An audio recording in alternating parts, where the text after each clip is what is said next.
सुदामा और श्रीकृष्ण की कहानी महाभारत के समय की है और आज भी यह कथा हमें गहरे जीवन उपदेश देती है। सुदामा एक निर्धन ब्राह्मण थे, जबकि श्रीकृष्ण द्वारका के राजा थे।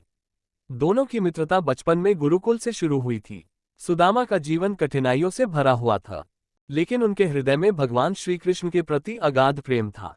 सुदामा ने कभी अपनी निर्धनता की चिंता नहीं की और सदैव श्रीकृष्ण के प्रति भक्ति और प्रेम में तल्लीन रहे। कहानी तब शुरू होती है जब सुदामा की पत्नी, जो उनकी गरीबी से परेशान थी, सुदामा से कहती है, श्रीकृष्ण से सहायता मांगे। सुदामा पहले झिझकते हैं, क्योंकि वे अपनी गरीबी के बावजूद अपने मित्र से कुछ मांगना नहीं चाहते थे। लेकिन पत्नी के आग्रह पर वे द्वारका जाने के लिए तैयार होते हैं। उनके पास देने के लिए कुछ भी नहीं होता, परंतु उनकी पत्नी कुछ मुठ चिवड़े, चावल के दाने बांधकर उन्हें देती है, ताकि वे श्रीकृष्ण को भेंट कर सकें। सुदामा जब द्वारका पहुंचते हैं और महल में प्रवेश करते हैं, तो श्रीकृष्ण उन्हें देखते ही पहचान लेते हैं। वे अपनी राजसी वेशभूषा को त्यागकर अपने मित्र सुदामा के चरणों में गिर जाते हैं। ये दृश्य हमें ये सिखाता है कि सच्चे मित्र का सम्मान सामाजिक स्थिति से नहीं होता।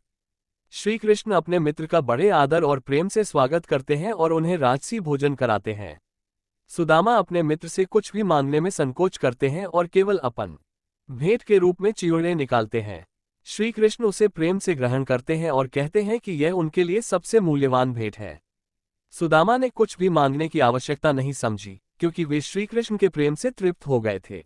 जब सुदामा अपने गांव वापस लौटते हैं, तो देखते हैं कि उनका जीर्ण शीर्ण घर एक सुंदर महल में परिवर्तित हो चुका है और उनके पास धन धान्य की कोई कमी नहीं है।